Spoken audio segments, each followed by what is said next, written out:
그러고 난 뒤에 이제 하는 게 진짜 문제의 소지죠. 소지. 그럼 지금은 아예 논점이 나오기 때문에 아예 이제 서론 부분에 문제의 소재 이렇게 들어가도 됩니다. 바로 파업 찬반투표 같은 경우 조합원이 직접 비밀투표를 요하도록 되어 있는데 대의원에서 찬반투표를 했다 겁니다. 이때 이게 인정되느냐 안 되느냐 하는 것은 조합원에 의한 직접 비밀투표를 요하도록 하는 취지가 무엇이냐에 따라서 결론이 달라지죠. 그 취지가 노동조합의 민주성 확보를 위한 것이라고 한다면은 대의원에 의한 찬반투표도 별 문제 없을 것이고, 노동조합의 민주성 확보가 아니고 다른 취지가 추가되어 있다고 한다면은, 그리고 그 취지가 농산업보장 질서의 기본이라고 한다면은 그를 위반한 파업 찬반투표는 정당성을 상실한다 하는 거겠죠. 그럼 바로 이제 파업 찬반투표를 조합원들한테 직접 비밀투표를 요하도록 하는 취지가 무엇이냐에 따라 달라진다 하든가, 아니면 단결 강제가 허용될 것이냐 안 될 것이냐 그런 문제로 한다면 문제 수준은 뭡니까? 헌법 33조에서 당기권에서 소극적 당기권이 보장되어 있느냐 안 되어 있느냐에 따라서 결론이 다른다는 겁니다. 그게 바로 문제의 소재죠. 쉽게 말해 논거가 뭐냐 그죠? 그러면 두고 그 다음에 뭡니까? 이제 이론적인 부분, 파업 찬반투표에 대한 이런 부분, 헌법 33조에 소극적 당기권이 포함되어 있냐 안 되느냐에 대한 학설들, 판례들 두고 그 다음에 이 부분에 우리 부분은 사실은 뭐 25점짜리로 놓을 때는 이 부분만 적어주면 되죠. 근데 사례문제에서는 이 부분을 간단하게 적어두면 되지 아주 많이 적을 필요는 없습니다. 그 다음에 이제 학설 적고 판례 적었으니까는 사례를 어떻게 됩니까? 여기에다가 대응시켜야 되겠죠. 사안의 이제 3번에 이제 본문 내용 들어가고 이걸 빼버리면 이제 문제 소재가 1번이 되는 것이고, 이번에 이제 이론적인 부분이 들어가고, 그다음에 3번에 다시 사안의 적용하면 되겠죠. 문제조에 나와 있는 사례에 따라 가지고 그대로 이론을 적용시키면 된다 겁니다. 그럼 여기서 결론이 나오게 되겠죠. 여기 끝입니다. 근데 이제 문제 함제가 두 번째쯤 되면은 4번에다가 사안의 해결해가지고 해결 결론과 같은 겁니다. 결론이라고 해도 관계없지만은 사안의 해결 이렇게 하는 것이 케이스 문제에서는 더 낫죠. 즉 사안을 이렇게 각각 적용해가지고 나왔다. 앞에 적용한 내용들을 다시 당겨서 적는 겁니다. 그래서 한 번에 결정되는 것 같은 경우는 바로 뭐 사안의 해결 이렇게 해도 관계없지만 보면 단계로 걸치게 되죠. 그래서 헌법 33조에서는 소극적 당권이 포함되지 않기 때문에 바로 이제 단결 강제가 허용된다. 그래서 사안에서는 사안이 중요하고, 그리고 이 사안에서는 단결 강제를 시키는 것은 일단 헌법 33조의 소극적 당권을 보장하는 취지에 보장하지 않는 취지에는 반하지 않는다.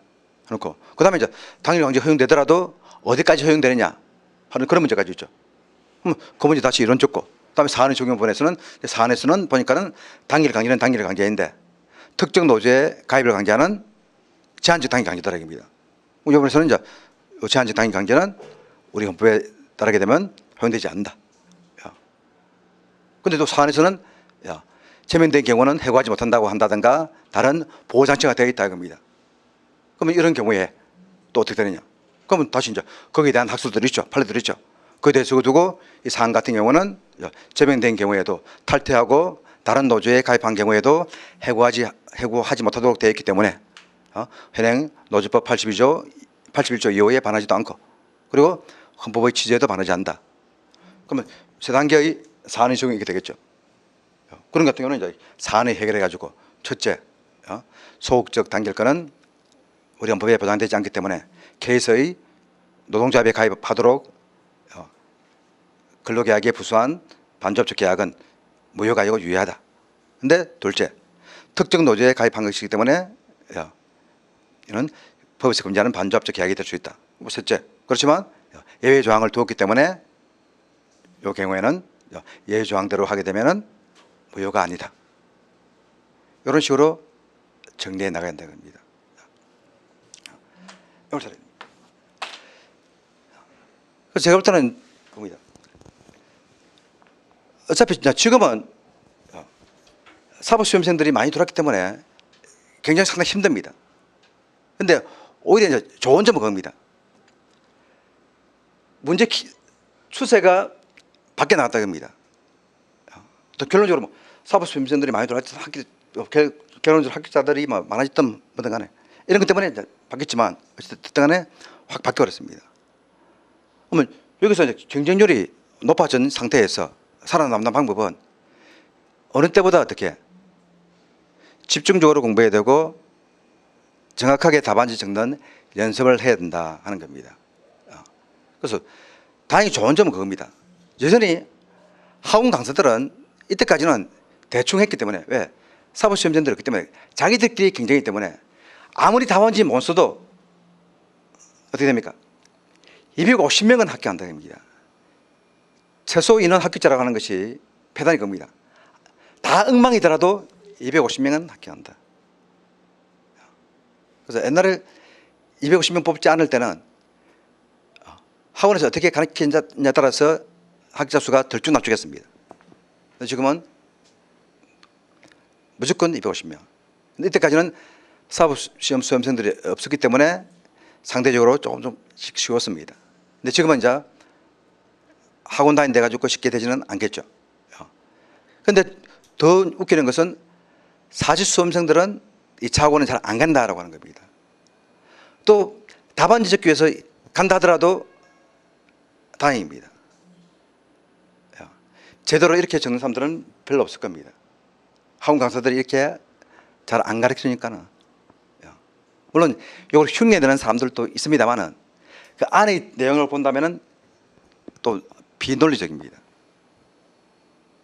그래서 아니고. 그 다음에 사법시험 수험생들도 2차 경험이 있는 사람들 같은 경우는 2차 경험이 있는 사람들 같은 경우는 장담하건대 올해 거의 다 합격합니다. 올해 합격합니다. 1차 시험 치고 1차 시험은 2월 말, 올해 2월 말인가 3월 초인가 치고 그때부터 바로 공부했을 겁니다. 따로 1차 공부는 5월 달에 사회보험법과 경력개론 정도 대충 했을 것이고 나머지는 2차 공부를 했을 겁니다. 2차 공부도 다른 과목도 아닌 뭘 공부했겠습니까? 인사노무와 노동법만.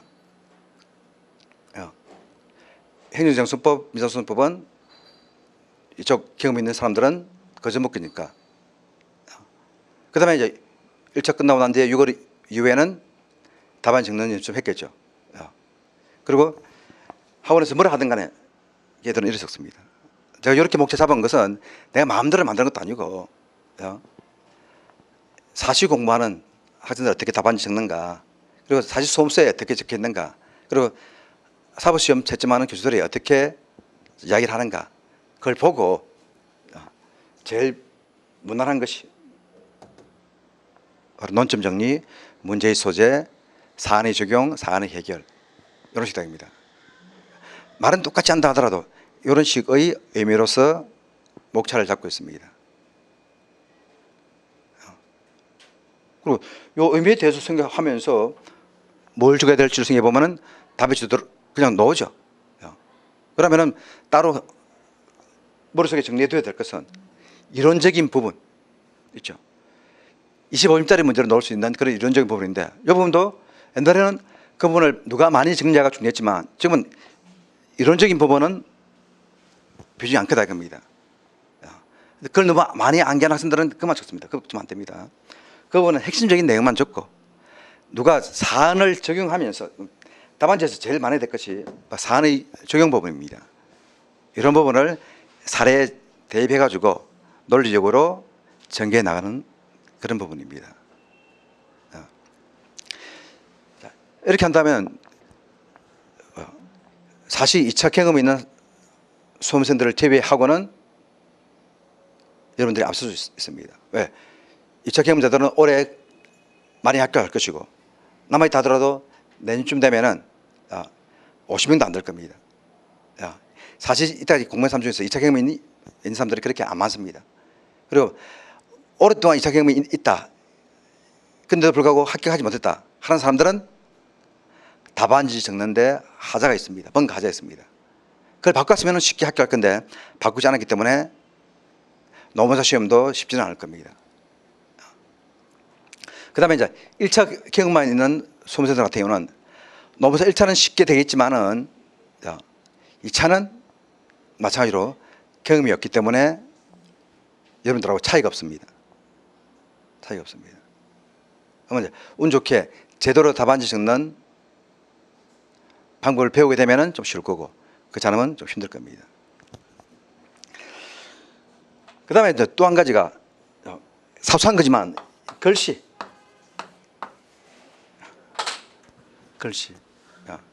이것도 저는 한 10년 전부터 계속 이야기했지만 작년 채점평에도 그거 나옵니다.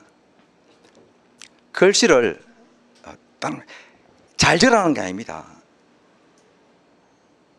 흘려 적지 말아야 합니다. 가독성 있게 읽기 힘든 글씨체로 적지 말아줬으면 좋겠다.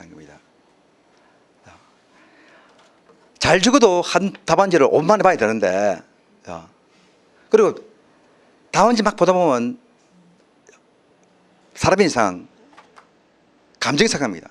짜증이 납니다. 말도 안 되는 이런 답안지 이걸 근데 막 빵점 주고 싶은데 근데 적었다 이겁니다.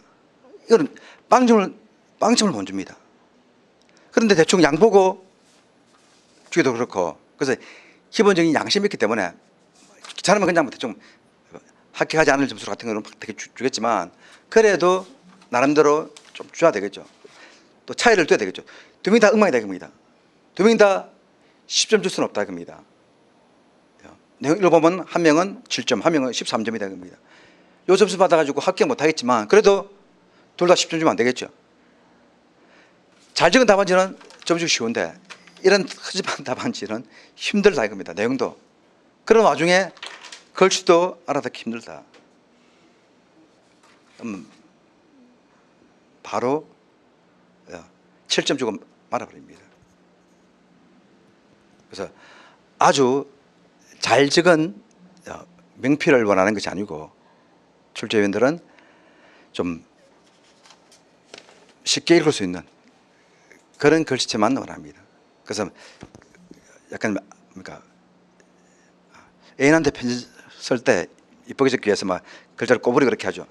지금 필기체 같은 거 그런 것은 답안지 좀 바람직하지 않습니다. 예, 뭐 제가 설명할 것은 다 끝났고 질문 있으면 질문하시기 바랍니다.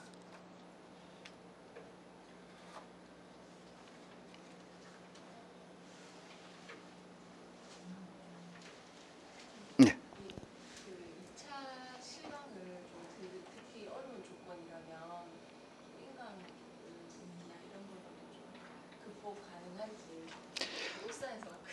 제가 딱 얘기하는 거 있죠. 2차 시험에서는 답안지 적는 것이 진짜 중요합니다. 우리 2차 시험, 1차 시험은 답안지 적는 것은 정답을 체크하는 것이 중요하죠. 실수만 하면 관계없죠. 마킹만 제대로 한다면 전혀 문제 없다 겁니다. 약간 삐뚤어게 하든 뭐든 간에 컴퓨터가 인식할 정도로만 옮겨 적으면 되기 때문에 답안지 적는 데서는 별다른 문제 없습니다. 그런데 2차에서는 글씨도 문제지만 구성도 문제랬죠. 목차는 어느 정도 이렇게 잡아가지고 쉽게 할 수 있습니다. 이거로 다 통일해도 관계없습니다. 그런데 문제는 안의 내용 구성입니다. 어떻게 문장을 만들어 나가느냐. 기본적으로 법학 교과서에 있는 설명 방식으로 설명이 돼야 되는데 용어가 법학 용어가 아니다라든가 그다음에 이다 아니다 그런 표현에서 뭐 가능하다, 할 수 있다, 하야한다 이런 표현까지도 또 만짝 한 개 들어가냐 안 들어가냐 또는 원칙적으로 우리 교과서도 보면 그런 게 많습니다. 원칙적으로 가능하다. 그는 예외가 있다는 말인데 예외 없음에도 불구하고 원칙적으로 이런 말들이 있습니다. 그럼 그런 말들은 틀리죠. 당연히 무효이다 하고 원칙적으로 무효이다 하고는 좀 차이가 있습니다. 그래서 그런 부분들을 한번 체크받아야 됩니다. 즉 답안지에 대한 체크를 받지 않으면은 본인이 아무리 공부를 많이 했다 하더라도 나중에 불합격하게 되면 왜 불합격했는지를 모르게 되겠죠. 그래서 실강을 못 넣게 되면 하여튼 개별적으로 답안지 체크를 한번 받아야 됩니다. 그래서 저 같은 경우는 어떤 이야기는 그렇게 합니다. 답안지를 적어가지고 핸드폰으로 찍었어. 아니면 스캔을 해가지고 이메일로 보내주면은 내가 다 출력해가지고 채점해가지고 보내줄 수 있다 이렇게 하는데 아직까지 그렇게 1차 답안지 저한테 이메일로 보내주고 채점한 사람은 한 명 정도밖에 없습니다. 미안해서 그런지 아니면 다른 데서 다 해결했는지 모르지만 안 하고 있습니다. 답안지 채점 체크가 아주 중요합니다. 사법시험도 똑같습니다. 제 경험에 의하면은 제가 서울에서 이제 사무실 구해가지고 있을 때 사시 공부하는 후배라기보다는 이제 옛날에 부산대학에서 강의할 적에 배웠던 학생들이 이제 올라와가지고 공부한 적이 있었는데 이제 사실 이제 2차 시험 치고 한번 떨어지고 그 다음에 떨어지고 보통 인도까지 한 번씩 다 합니다. 그다음에 이제 재시쳐가지고 다시 이제 1차 합격하고 2차는 또 떨어지고 그래서 군대 갔습니다. 보통 1차 2번 정도 합격, 두 번 합격해가지고 합격하면은 좀 평범한 것이고 1차 첫 번째 합격해가지고 바로 동차는 아니라고 하더라도 그 다음에 합격하면은 좀 아주 빨리 합격한 것입니다. 첫 번째 1차 합격하고 그해 2차 합격하면은 그는 천재라고 할 만하고 보통 2번까지는 좀 많이 떨어집니다. 그래서 2번 떨어진 학생들한테 하는 이야기가 그겁니다. 답안지에 문제가 있을 수 있다 겁니다. 왜냐하면 자기들끼리 이야기해 보면은 스터디에서 이 형님이 제일 잘한다 겁니다. 그러니까 2차 4번 떨어질 정도니까는 스터디에서도 좀 나이가 좀 많은 쪽이겠죠. 머리 보면 뭐 전부 다 코치하고 한다 이겁니다. 이전에는 내가 몰랐는데 노무사 2차 강의를 하다 보니까는 답안지들 보니까는 답안지가 아니다. 이건 도저히 아니더라 이겁니다. 그래서 사법시험도 이럴 수 있겠다 싶어가지고 답안지 체크를 받아봐라 하겠습니다. 그래서 다른 선생님들이 논법은 2차 과목이 없으니까는 헌법이라든가 형법이라든가 같은 부산대 선배들이 서울 쪽에서 이제 유명한 강사들이 있습니다. 아는 선생님들이니까 가서 한번 개별적으로 답안지 받아달라 해라. 수험생들이 그냥 찾아가면 잘 안 해줍니다. 왜냐하면 수험생들 수백 명인데 그 한 명 봐주는데 5분도 아니고 답안지 읽어보고 설명해 주려면 30분에서 1시간 걸립니다. 그러니까 수백 명이 오면 안 되겠죠. 근데 뭐 학교 배우고 옛날도 선생님인데 가면 해주지 안 해줄 리 없다 겁니다. 고급 개인과의 지도죠. 그래가지고 이제 2명 커플이 한 명 있었는데 한 명은 군대 갔다 오고 커플이니까 아가씨는 아직 군대를 안 가고 작년에 1차 합격해가지고 이제 올해 2차 치는 개수고 남은 자는 군대 갔다 가지고 이제 올해 1차 합격하고 그 이제 2차 시험 친다고 있더라 겁니다. 가봐라. 그래 한 3일 뒤에 다시 올라갈게요. 그래 한번 가봤냐 했더만 예 그렇다. 그래 답안지 보여주니까는 어떻게 이야기하더냐 했더만 이렇게 적으니까 떨어지지 하면서 설명하던데 그래서 설명 들으니까 어떻든 했더만 왜 떨어진지를 알겠더라 하는 겁니다. 우연인지 아닌지 그 2명 다 합격했습니다. 그에 2명 다 군대 갔다 와서 바로 1차 합격한 학생도 합격했고 작년에 1차 합격한 사람도 합격했고 제가 3명한테 그 이야기를 했습니다. 한 명한테도 이제 그 이야기를 했습니다. 가봐라. 그래서 갔다 왔냐 했더만 예 갔습니다. 뭐라도 했지만 갔더만 근데 그 친구가 수험생이면서 학원에서 강의를 하고 있습니다. 좀 실력 있는 강사였습니다. 그 선배가 하는 얘기가 같은 선생님끼리 뭘 물어봐 그렇게 이야기하더라고요.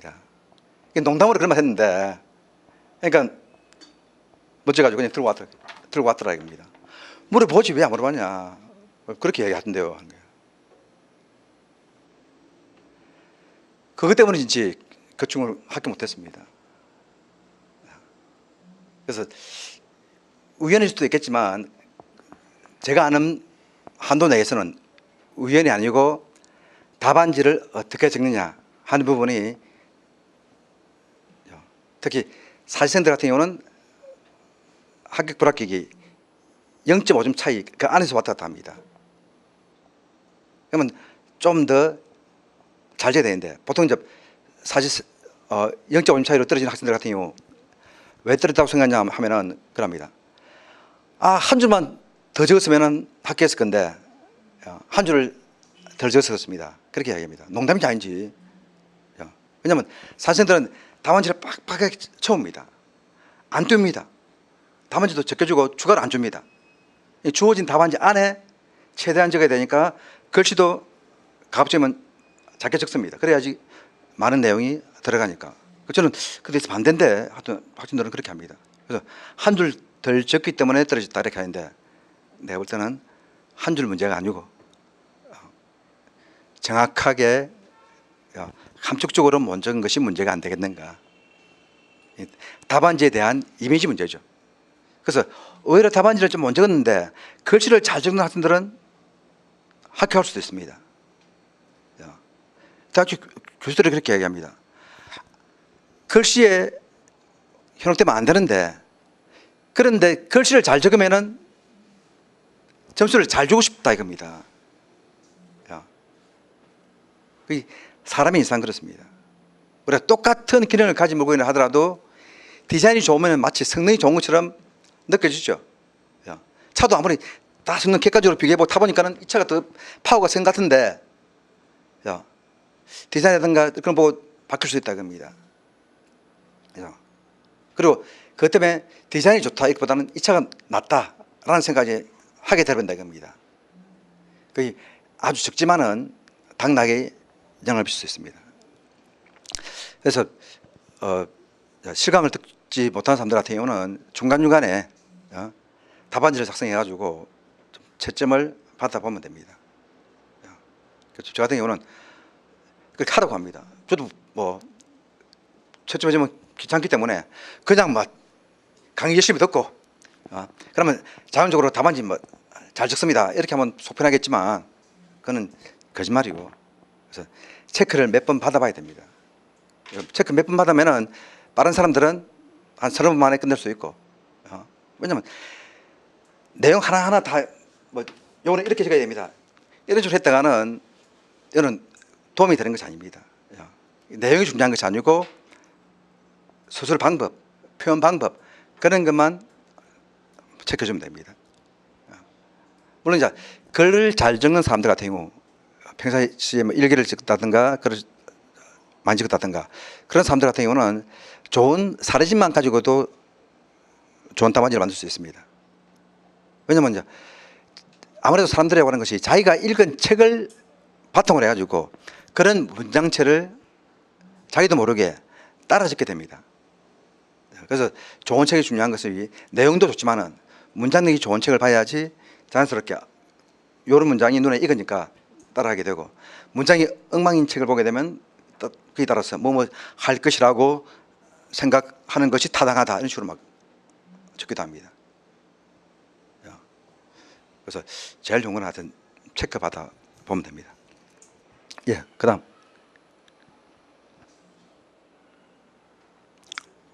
질문 없습니까? 각 이제 강의하시는 선생님마다 차이가 나는데 저 같은 경우는 정점 노동법으로 하고 있습니다.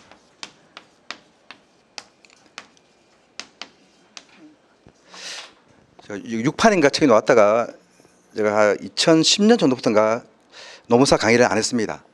이 강의를 거의 안 하다가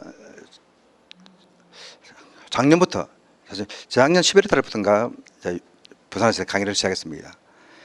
제가 집이 부산에 있다 보니까 서울까지 계속 한 5년 이상을 한 6, 7년을 주말에는 부산, 나머지는 이제 서울 왔다 갔다 하면서 주말에는 서울에서 강의하고 평일에는 학교에서 강의하고 그런 식으로 했습니다.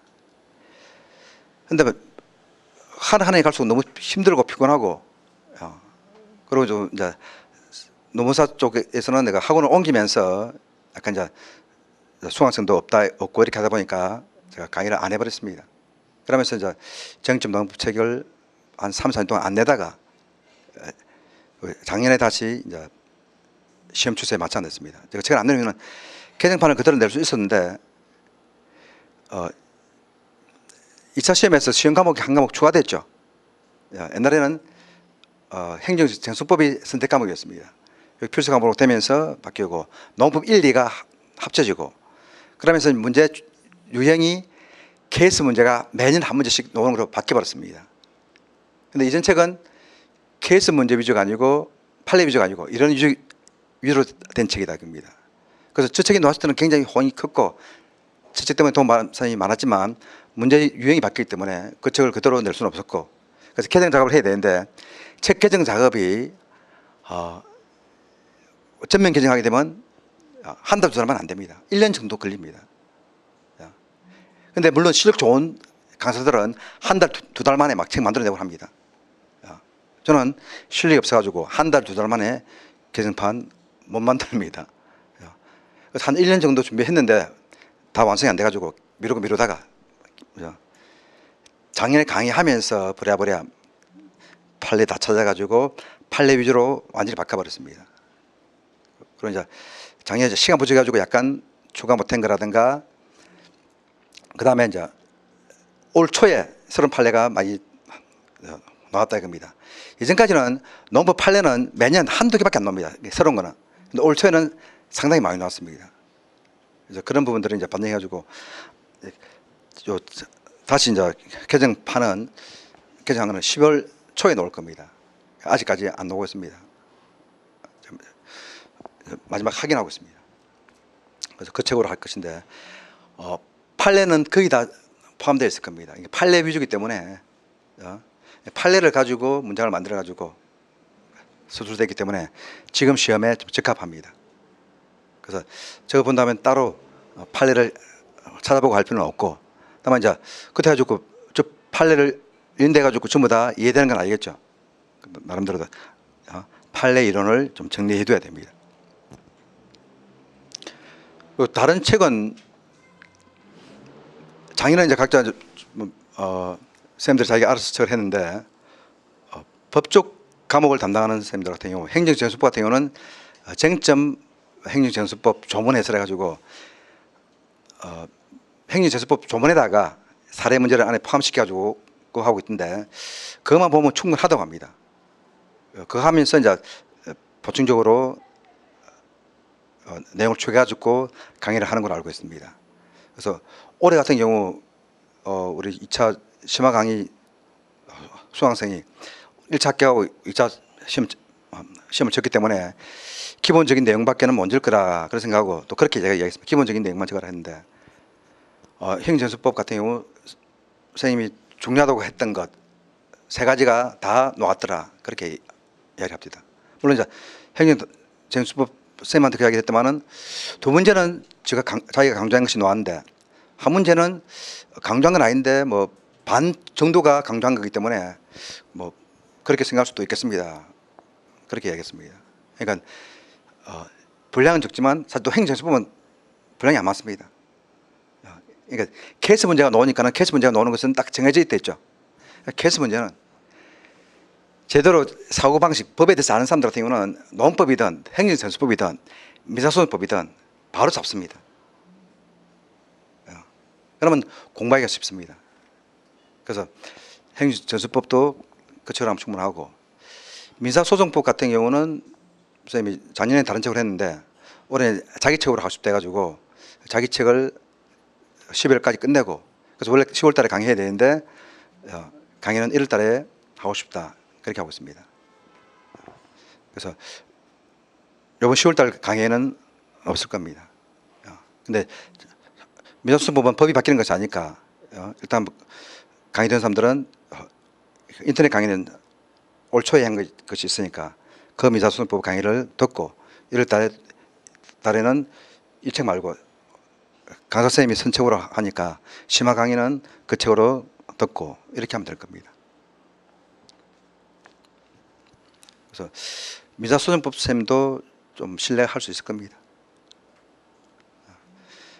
제가 제일 걱정하는 것이 이제 인사노무 쪽인데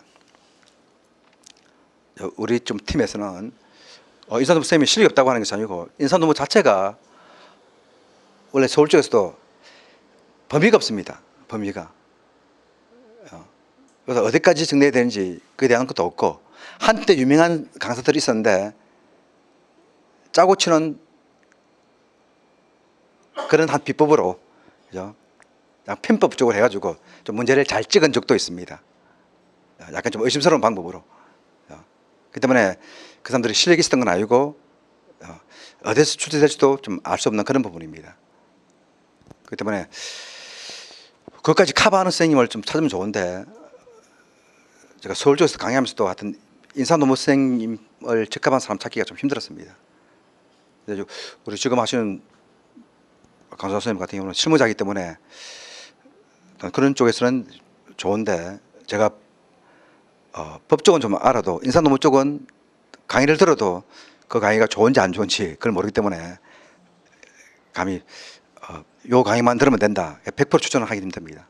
그렇지만 행정정수법이라든가 민사소송법은 제가 행정정수법은 저보다 훨씬 강의력이 뛰어난 분이고 민사소송법도 좀 강의는 좀 체계적으로 잘 한다고 들었습니다.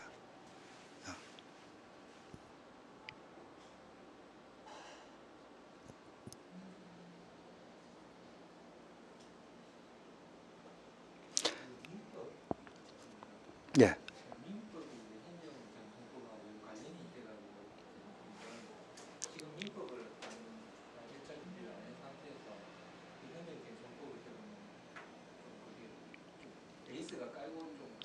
예. 민법을 안 들은 상태에서 행정수법을 듣는 건 별로 도움이 안 될 겁니다. 그죠? 전혀 도움이 안 되는 건 아니지만은 거기 나오는 기본 개념들이 민법 총칙에서 사용되는 근전 개념이기 때문에 그리고 행정정수법 사용하면서 행정정수법에 나오는 새로운 개념들은 설명을 하지만 기본 개념들은 설명을 안 합니다. 그 때문에 이제 그런 개념들을 이해 못하고 강의를 듣게 되면은 아무래도 공중에 붕 뜨게 되겠죠. 민법 인강이라도 그렇죠. 예, 최소한 총칙편이라도 왜냐하면 채권법 부분은 행정정수법하고는 크게 뭐 관련이 없으니까는 관계 없더라도 총칙 부분은 듣고 행정정수법 듣는 게 낫습니다. 논법은 뭐 논법도 마찬가지 민법 듣고 듣는 게 낫지만은 그래도 아주 깊이 뭐 법 이론적으로 들어가는 부분들은 적기 때문에 그럭저럭 들을만 하지만 행정정수법은 아닙니다. 그리고 노동법도 가급적이면은 민법을 듣고 듣는 것이 강사들이 편합니다.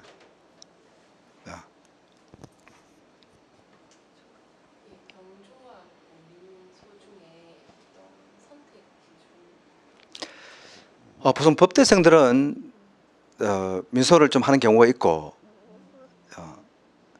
그다음에 그렇지 않으면 이제 인사노무 관리하고 경주하고 좀 관련이 있으니까는 인사노무 관리가 필수니까는 경주를 하는 게 낫다 그렇게 얘기하는데 또 한편에서는 또 행정정수법을 어차피 공부하는 거니까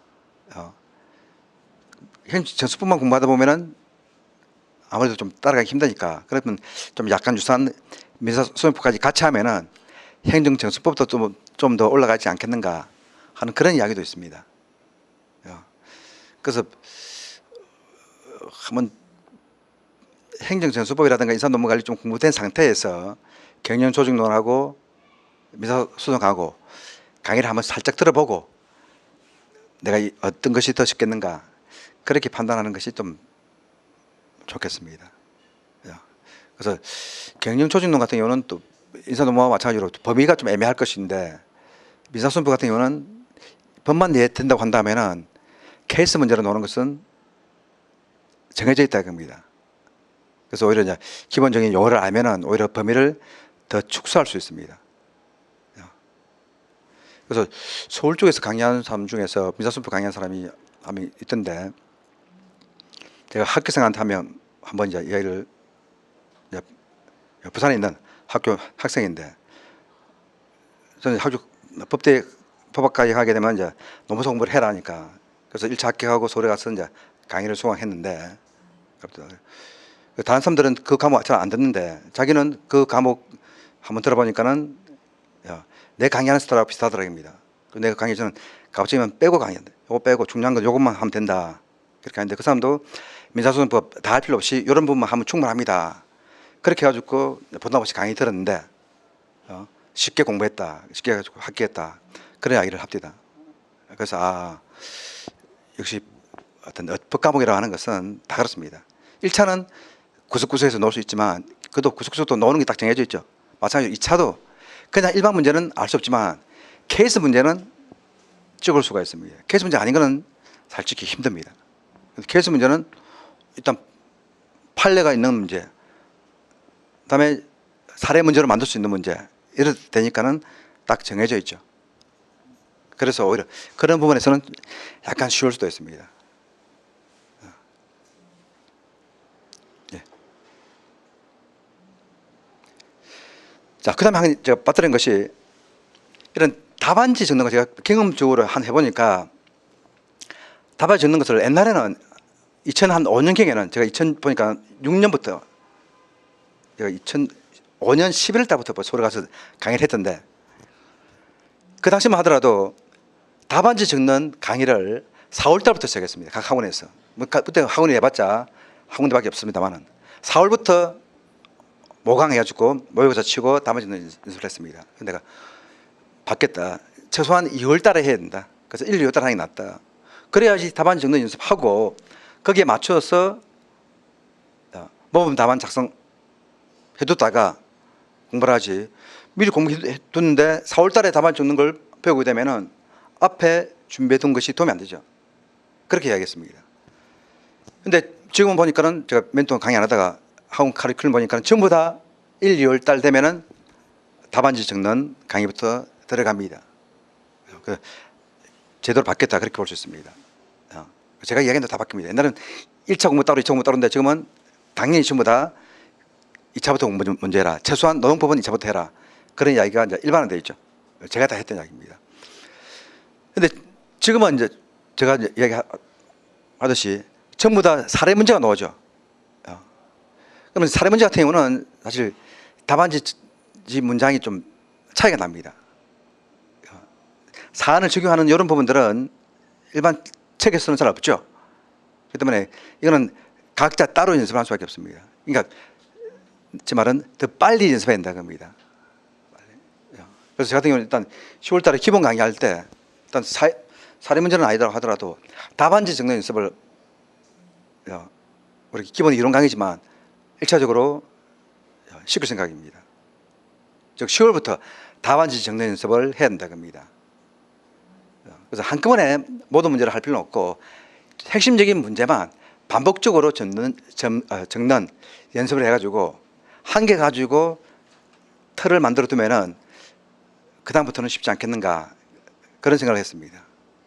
그래서 기본 강의할 때부터 모든 문제를 답안지 적을 필요는 없이 중요한 문제 그런 문제들은 답안지 적는 연습을 해두는 것이 좋습니다.